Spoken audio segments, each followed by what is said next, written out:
Les amis, bonjour. Harry Mariette, expert en Krav Maga.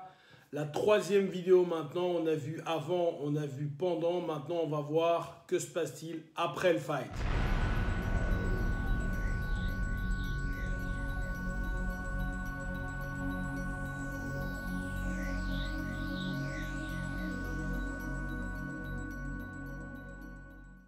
Voilà, il y a après le fight 4 possibilités. En réalité, ces possibilités ne vont pas tout à fait dépendre de vous. C'est-à-dire qu'on s'est battu, il y a eu une agression, il y a eu un combat. Il y a finalement, au niveau du résultat, que 2 résultats possibles. Ou le résultat est positif pour toi et tu t'en sors bien, ou le résultat est négatif pour toi et tu t'en sors pas bien. Je vais rajouter une autre option qui est la suivante, qui est l'environnement. Est-ce que tu as eu ce résultat dans un environnement qui était hostile ou dans un environnement qui ne l'était pas? Je m'explique. Quelle que soit l'issue du combat maintenant, tu es dans un environnement qui est hostile, c'est-à-dire que tu te retrouves dans un endroit où il y a vraiment les bad guys, où les copains du gars sont là, etc., etc. Et là, il n'y a vraiment que 2 possibilités, c'est-à-dire que tu vas gagner le combat ou tu vas le perdre. On va voir trait par trait, ou en tout cas case by case. Je pense que tout le monde comprend bien que si jamais tu te retrouves dans la situation à avoir un résultat négatif, c'est-à-dire que le combat est perdu, que tu es blessé, que tu es au sol, que tu as déjà reçu des coups dans un environnement qui est hostile, mon ami, c'est la catastrophe. C'est simplement la catastrophe. Tu vas te retrouver exactement dans le cas de la policière qui était à Champigny, hein, les journaux en ont parlé. Et tu vas te retrouver où ce que la meute va s'acharner sur toi et ça va être vraiment, vraiment très grave. Maintenant, le résultat est positif, mais l'environnement est hostile. C'est-à-dire que tu as gagné le combat, mais effectivement, l'environnement n'est pas top. Première chose à faire, c'est puisqu'il y a d'autres personnes, puisqu'il y a des gens qui connaissent ou qui pourraient aider l'adversaire qui est maintenant une victime, évidemment, puisqu'il est KO ou en tout cas très affaibli au sol. Première chose à faire, tu t'enfuis. Première chose à faire, tu t'enfuis. Tu ne restes pas là. Pourquoi? Parce que même si tu penses que tu es dans ton bon droit, tu risques simplement d'attiser un petit peu l'agressivité d'autres personnes et tu devras recommencer le combat. Première chose à faire, s'enfuir. Pendant que tu t'enfuis, il sera très utile de vérifier au niveau de ta tête, au niveau de ton corps, si tu n'as pas été blessé. Derrière, etc. Est-ce que tu n'as pas reçu un coup de couteau? Est-ce que tu n'as pas reçu quelque chose?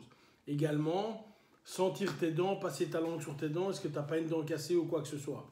Vérifier ton état. Est-ce qu'il est utile ou pas utile d'aller à l'hôpital? Deuxième chose. Troisième chose, évidemment, aller à la police. Encore une fois, c'est toujours très délicat de... Tu as eu un combat, machin. C'est peut-être intelligent, une fois que cette partie-là c'est passé, d'aller donner ta version des faits aux forces de l'ordre. Sinon, tu risques de t'enfuir, effectivement. Quelqu'un note ta plaque, ou quelqu'un t'a vu, ou des caméras de surveillance, ou peu importe. Et ensuite, la personne qui était l'agresseur de départ va lui aller porter plainte et tu vas te retrouver comme le bad guy. Donc, c'est pas top. Maintenant, on est dans quelque chose de plus commun, je pense, un environnement normal, donc pas hostile. Tu vois la situation, tu es en train de rouler en voiture, le gars te fait une queue de poisson, il sort de son véhicule, il n'est pas ni sur son terrain, ni toi sur le tien, vous êtes dans un terrain que je vais appeler neutre, et là, la bagarre pour X ou Y raison a commencé, et tatati tata. Encore une fois, si à ce moment-là, le résultat est négatif pour toi, il y a de grandes chances que tu doives te débrouiller tout seul. La personne ne va sans doute pas te mettre en PLS, ou la personne ne va sans doute pas appeler les secours. Donc ici, pense à ce genre de choses et tes papiers sur toi. Et dans ton téléphone, le fait qu'on peut retrouver quelqu'un qui te connaît. Imaginons que tu sois inconscient au sol. J'espère que quelqu'un appellera l'ambulance, etc. Mais il faudra qu'on puisse te retrouver, hein. Il n'y a rien de pire que de se balader sans qu'on puisse ouvrir ton téléphone et retrouver les gens qui sont importants pour toi. Et sans papier d'identité. Donc imagine que là, tu es KO, machin. Comment est-ce qu'on fait pour savoir qui tu es? Comment est-ce qu'on... Encore une fois, hein, mon ami, tu peux recevoir un coup de poing dans le visage, tu peux tomber, tu peux être dans le coma pendant 2 jours. Les gens qui te sont proches, comment font-ils? Donc pense à ces petits détails qui sont simplement de mettre, tiens, sur ta photo de GSM, le numéro d'une personne qui est importante, de façon à ce qu'au moment où j'ouvre ton téléphone, je vois le numéro de la personne. Où il y a des IC qui sont possibles, hein, in case of emergency sur certains appareils, mais le numéro de ton épouse, de ta femme, de ton mari, peu importe, de façon à ce que si on est dans ce cas-là, effectivement, on puisse directement prévenir tes proches. Maintenant, effectivement, le cas qui nous intéresse le plus et que j'espère pour toi, tu es dans un environnement qui n'est pas hostile et le résultat a été positif. Sorry. Pense quand même que effectivement, si le résultat a été très positif et que le gars est complètement KO par terre, ne le laisse pas là mourir, évidemment. Hein, on est bien d'accord, tu mets la personne en PLS. Si effectivement le gars est vraiment, vraiment très mal, tu appelles les secours, tu appelles la police et tu attends effectivement et tu t'expliques. Ça ne sert à rien à ce moment-là de laisser quelqu'un, parce que là on passe d'une agression où tu avais raison, tort, etc., peu importe, à non-assistance à personne qui est vraiment en danger.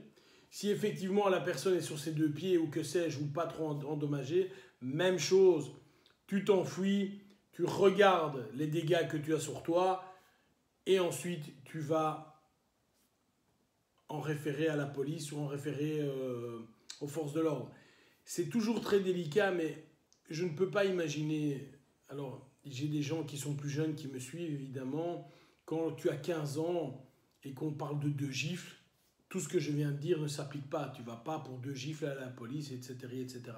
Non, mais quand on parle d'adultes, de gens qui ont une certaine force physique, qui se battent, qui se mettent quelques coups de poing dans le visage. Vous avez vu la vidéo que j'ai montrée juste avant, qui était la vidéo concernant pendant le combat, et certainement la vidéo qui était en dessous avec les KO. À un moment, quand tu es vraiment, vraiment KO, quand tu es vraiment diminué, il faut faire quelque chose. Et tu ne peux pas rester en étant ensanglanté par terre, et tu ne peux pas non plus laisser quelqu'un ensanglanté par terre. Il faut bien remettre un petit peu l'église au milieu du village ici. Tu t'es disputé avec quelqu'un, il y avait un conflit, il t'a agressé, etc. Il ne faut pas passer de l'agressé à l'agresseur. Donc je résume, 4 possibilités après un combat. L'environnement était hostile ou pas, et le résultat est positif ou pas. Si le résultat est positif et que l'environnement est hostile, tu pars. Si le résultat est négatif et que l'environnement est hostile, ça va être très très mal pour toi, ça va être très mauvais pour toi. Si le résultat est positif et que l'environnement n'est pas hostile, en fonction, tu prends soin ou tu pars et ensuite tu en réfères aux forces de l'ordre. Si le résultat est négatif et que l'environnement n'est pas hostile, ambulance, papier, etc., comme je l'ai dit avant. Bye bye!